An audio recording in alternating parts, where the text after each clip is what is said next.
guys, it's day 4 of our Taipei trip. At ngayon, nandito tayo sa Maokong Gondola. Ganda! And look, it's a crystal gondola.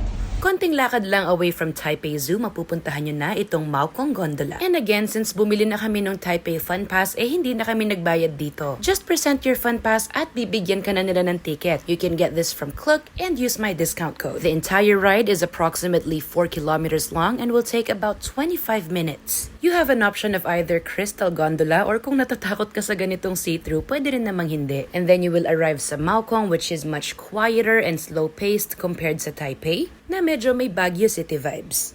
We just arrived at Maokong and it's a small old town. Wala namang masyadong ginagawa dito, so bili tayong ice cream.